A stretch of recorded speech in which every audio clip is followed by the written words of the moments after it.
Министерот за здравство Арбен Таравари ќе жртвува министерската позиција за партијата. Тој за нова потврди дека Алијансата на албанците морала да понуди кандидат за градоначалник, бидејќи не успеале да се договорат со помалите партии.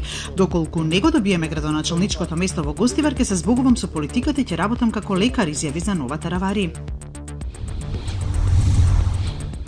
Трендот на опаѓање на учениците и бројот на децата во Република Македонија е загрижувачки. Министерството ќе направи реформи кои ќе значат враќање на квалитетот на образованието и атрактивен за учениците за да останат овде и да го продолжат своето образование, рече министерката Десковска.